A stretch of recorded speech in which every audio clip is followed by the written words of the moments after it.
Hello and welcome back to the Pod Sound School podcast, a podcast that aims to help improve your podcast and gets into the lifestyle and struggles of podcasters.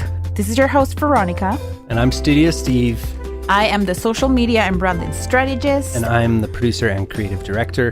And we are here to teach you all the skills and to show you the tools you need to create a podcast that people will go crazy about.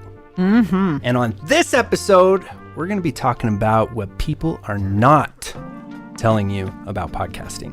This isn't an episode for the faint of heart. We'll get very honest and tell you things that will first make you uncomfortable, but with the intention to light a fire under your arse. You turned Scottish. You say under your arse. Yeah? Under your arse. Under your arse. No, it also, with your accent, it sounds like you're saying R, like under your R's. Be angry with that. I want to hear you be angry with that. We'll get very honest and tell you things that will first make you uncomfortable, but with the intention to light a fire under your ass. That's way better. Because we love you. Yes, we do. And we want to see your podcast getting the recognition and payoff that it deserves. So if you're new to podcasting or have been podcasting for a while, but need a little bit of tough love and, of course, the best tips, this episode is for you, my dear Podsky. Mm-hmm. And before we get into it, don't forget to come and say hi to us on Instagram or Twitter at Pod Sound School and to join our community of awesome podcasters on Facebook at Podcasting for Bosses. Okay, let's get to it. Because podcasting is so new, there are a lot of misconceptions about the industry, a lot of people confused as to what podcasts are, how they're made, or what to expect. There's a lot of misinformation and irrelevant advice. This is why we decided to put this episode together so you know what you're getting into and also help you discern between good advice and bad advice. Yes, and we're going to divide that into the 6 things that they don't tell you about podcasting. Why did you signal 2 if there are 6? Did I signal 2? No, it was 1 for each eye, and I'm pointing directly into your eyes. Oh boy. So I'll start off. Number 1, you need more than just a Blue Yeti to start. Mm-hmm. And this drives me absolutely bananas. Mm-hmm. That's something Americans say. Bananas. Because there's a lot of blogs and YouTube videos and information out there and on the internet saying that the only thing you need is a USB microphone and Audacity. Yes. Right? No, you need more than that. You need planning. And planning starts with your why. You have to be clear about why you're starting a podcast. That's the base for your content creation, for creating a podcast, is having your why clear. And then after your why, you need to validate your podcast idea and kind of start to do a little bit of research, right? Yeah, and let me tell you what having your why clear is important. Your why is what's going to sustain you and give you direction when things get a little tough, when you get tired of editing your podcast, when you're not seeing the results. You want to go back to your why and remind yourself why you started your show. And then also your why is connected to your audience too. When we start thinking, okay, my why is to teach other people how to dance tango or to show them what tango is about, so they fall in love with tango. That's my why. But then it's going to be connected with my audience too, people who are interested in learning about tango and falling in love with the art of tango. So you see how it's connected to your audience too? Yeah, it's connected to your audience too, which is number 2 on the things they don't tell you, and that is you will be podcasting for an audience. Not just for your friends and your family. And your dog. And your dog. Yeah, this is something that sometimes people don't tell you. And you don't have very clear when you start podcasting. It's okay to start podcasting with you in mind and what you have. Oh, I want to start podcasting about how to make vegan cupcakes because that's my passion. I love vegan cupcakes. And that's okay. But if you want to take your podcast to further, if you want to grow your podcast, you need to understand that you're going to be making that show for an audience, for a group of people who share the same interest as you. Yeah, and so you need to know who that audience is, and you need to be able to identify that audience, that your ideal listener, and know where to find them, and if they even exist. Yeah. So something I do in our Smart and Sexy podcast launch program, this is our paid program, I have my students, I have a cheat sheet, and I have them fill out this cheat sheet describing in detail their ideal listener. I really want them to put on the paper as many details as they can describing this person.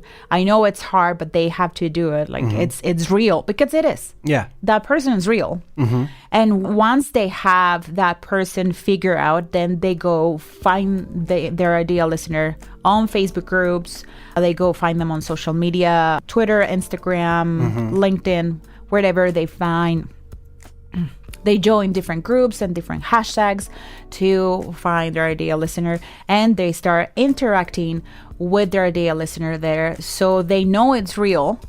And so they can get some ideas and better serve their audience right from the get-go. And that's so much better to do it that way, because then you're going to get the validation back from your podcast episodes. Yeah. And people are going to think, man, you made this podcast for me. Exactly. It's for like me. How did you read my mind? It's Yeah. such a game changer when you start receiving that feedback and hearing the different comments from your listeners, giving you validation and thank you so much. It makes a whole difference. Yeah, and then there's this idea of market research, or then also conducting surveys. So once you have filled out your worksheet and you know exactly who your ideal listener is, then you can go find that ideal listener and give them a survey. Because if you're just podcasting for your friends and you're only getting feedback from your friends and your dog, they're not really your ideal listener. So they're not going to give you valuable feedback, and they're really probably not going to help you to develop a better show. Another thing you can do is to find out what your ideal listener is looking for on the internet. And for this, you can use different keyword research tools like Answer the Public, Oversuggest, Keyword Surfer. I really love Google Trends.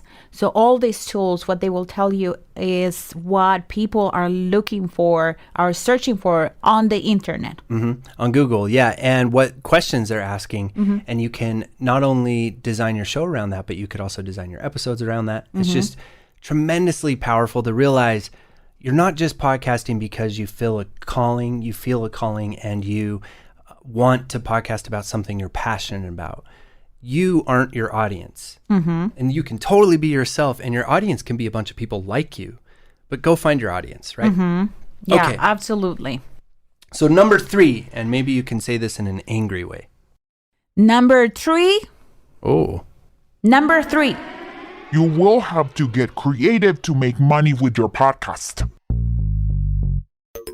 And you're going to have to get creative to make money with your podcast. Yeah, there's this misconception that, podcasts won't make any money until they have thousands of downloads. Yeah. And that's the case, but just only for one way to make money with your podcast, and that's through advertisement and sponsors. So it's true, if you don't have a certain amount of downloads, thousands, then you're not going to get the big brands approaching you and or you're not going to be able to work with advertisement agencies. With advertisement a lot agencies. of the ones you'll find online, they have a download minimum, and it's just not even worth their time because they're trying to advertise to a bigger audience. Yeah, and this point is very important because I want to open your mind to think about the different ways that you can make money with your podcast. And we're going to have an episode when we get more in depth about ways to make money with your podcast. But just to give you some ideas, you can approach local shops or businesses if your podcast is local and ask them to sponsor your podcast, or if they want to advertise on your podcast. The small businesses will be more inclined to advertise in podcasts that have more small audiences. Yeah, and there's lots of ways that you could take an audience of 200 downloads per episode, and actually, depending on your niche, depending on what the topic of your show is, that's a very highly profitable group of people that a local business or a business that sells products to your type of people, they'd be very interested in that. And this is why market research is so important and competitor analysis is because if I have my podcast, Tango with Veronica, and it just so happens that there's only 2 other podcasts that covered that kind of content, then I can guarantee you brands are going to approach you. Yeah, especially if you have an audience of 200, 300. Yeah, because the other thing too is not to get hung up on those download numbers that you see in your analytics, because your audience is bigger than just your podcast. It's your social media audience too. It's your email marketing audience. And so there's a lot of pull you have, and you will establish yourself as an authority in your field and in your industry with your podcast. And that's how you can wind up having a lot of influence, being a thought leader, and really wind up having financial opportunities and making a lot of money, maybe not directly from your podcast, but because of the opportunities that your podcast provided for you. Yeah. And that's really cool. And if just so happens that you come to podcasting with your business already established, or you are a business coach, you're a health coach, you already have a business, then your podcast is going to be having a podcast is the icing on the cake, really. Yeah. Can really help you to establish your brand and to connect with your clients and community in a different way. So really be creative with the different ways you can start making money. Yeah, and because there really are so many different ways. And one of the big ways that a lot of podcasters do is with crowdfunding, with the very popular Patreon. And there's the new Supercast that is really fun to take a look at. And Supercast, they actually have a really great website, sort of a blog that kind of helps you to get started with exactly how to set up a crowdfunding for your podcast.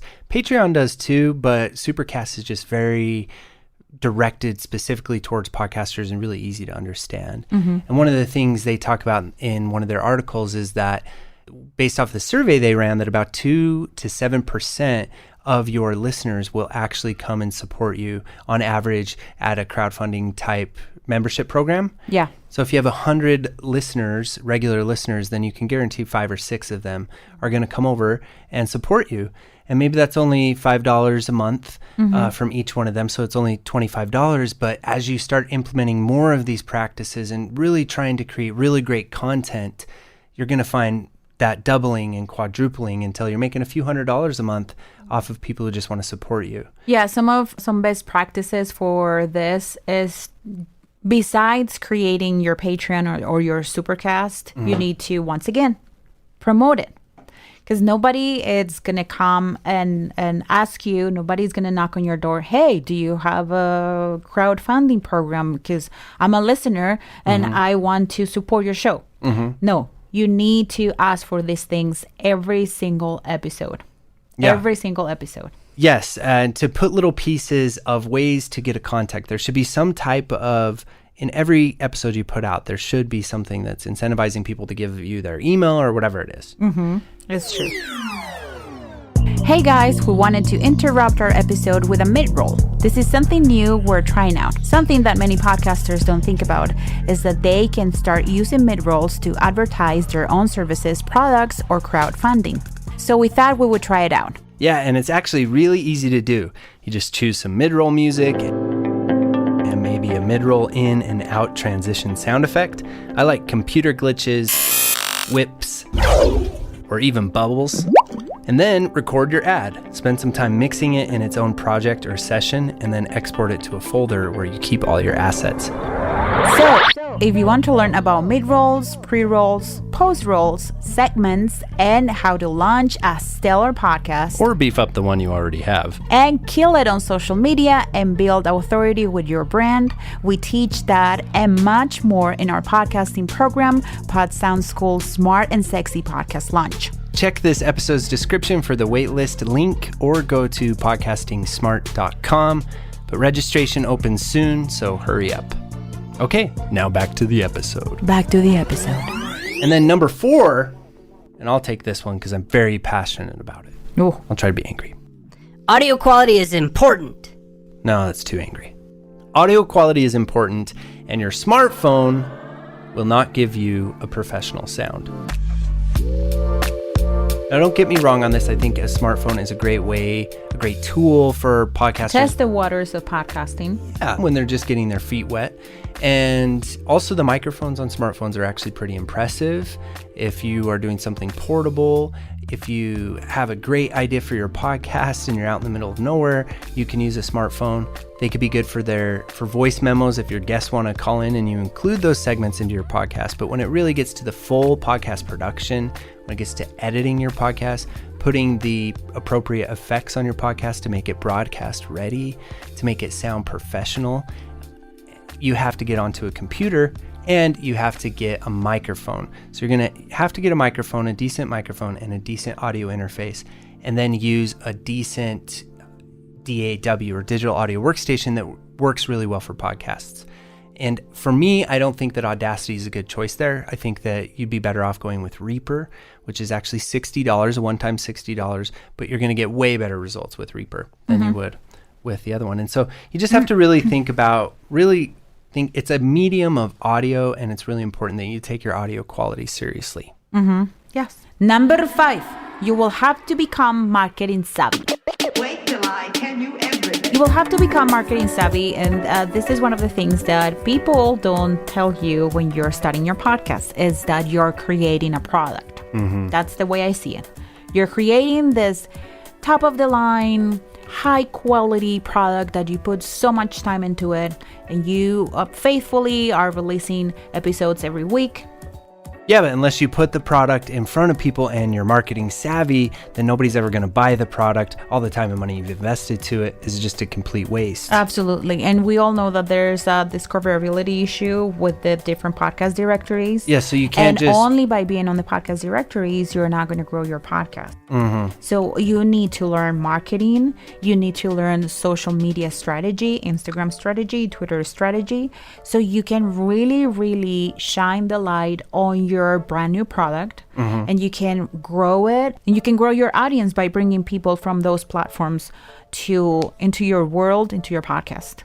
So you will have to learn social media strategy. Yeah, because there's so much that goes into each one of these platforms. It's so much that you have to learn, and when you first get into it, you're like, I'll have a Twitter account, I'll have a Facebook, I'll have an Instagram, and I'll post audiograms of each one of my episodes, or I will tell people there to come listen to my podcast, and then I'll just wonder why they won't come over and listen to my podcast. It's not until you actually take the time to become marketing savvy, or is to outsource for social media, have somebody do your social media management, or to get you up to speed, or to take courses or whatever else it is, so that you can learn how marketing works, and then how each one of these social media platforms works, and how it's not so much about using Instagram to grow your podcast audience, like people are always asking, but it's more about how can I use Instagram to grow my community, to engage with people more, to build my brand. Yeah, and then what you realize is you're not just a podcaster, you're a ton of things, and you wear a ton of different hats.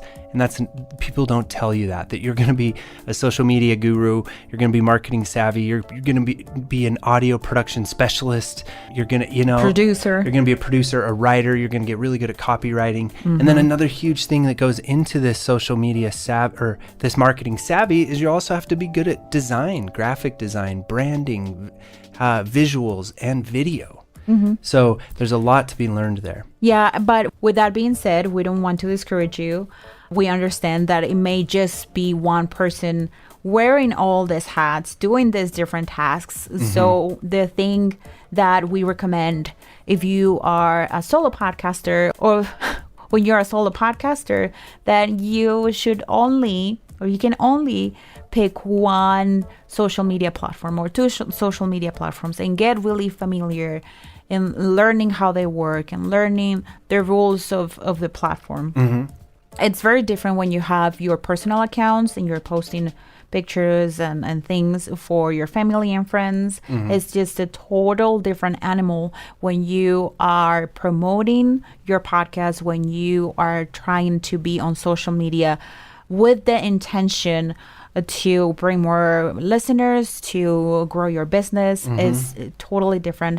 And all these platforms, they have these different features that you can use to build your brand and bring more listeners to your podcast. And I think that leads really perfectly into the last thing that people aren't telling you, which is Number 6.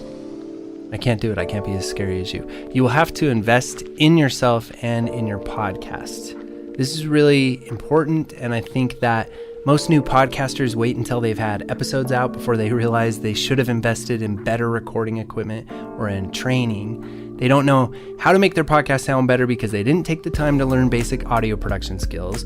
They don't know who their audience is and what their audience wants because they didn't take the time to research.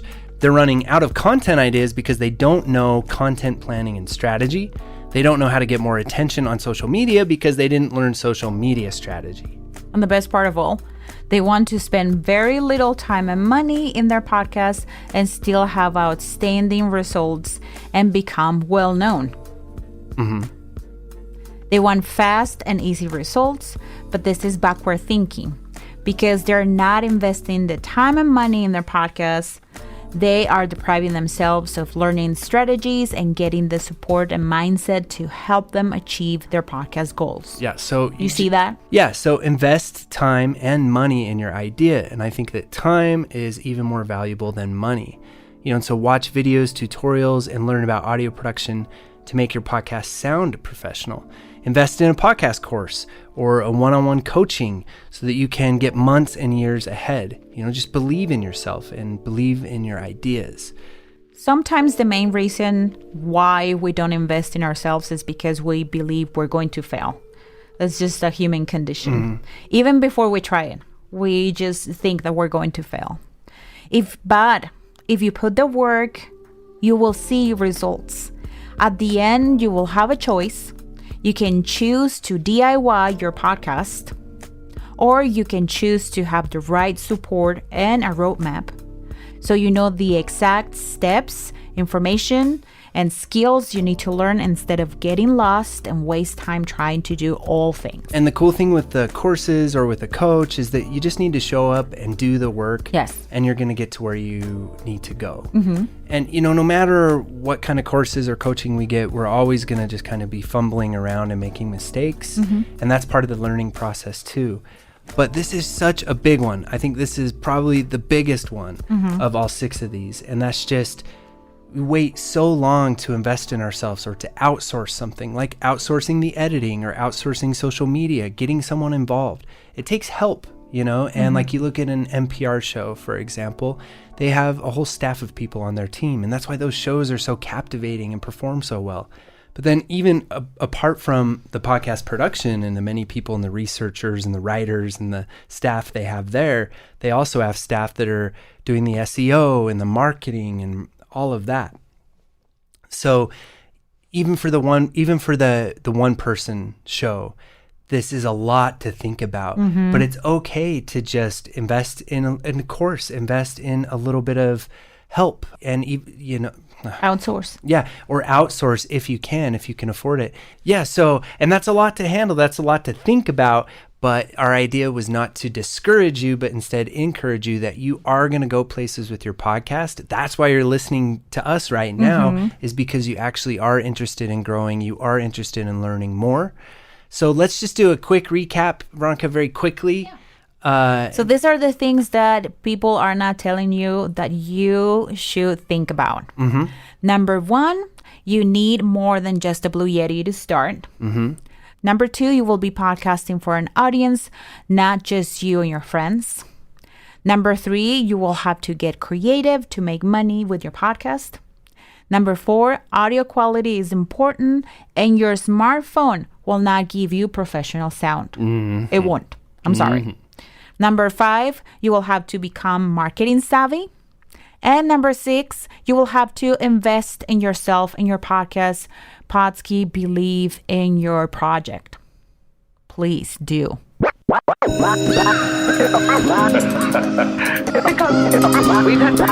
we've had enough of this nonsense. And there you have it, Podski. What did you think of this episode? Slide into our DMs and let us know. We make this show for you, and we'll love to learn your feedback. You can find us on Instagram and Twitter at Pod Sound School. Make sure you share a screenshot of this episode and tag us so we can give you some love on the Instas. Yeah, and if you're interested in our feedback, we do pod audits most Thursdays live in our Facebook community, Podcasting for Bosses. These are 30-minute coaching sessions where we dissect your podcast, your social media, and your content. You'll find the sign-up sheet inside the group, podsoundschool.com/community. And until next time, Happy casting, amigos!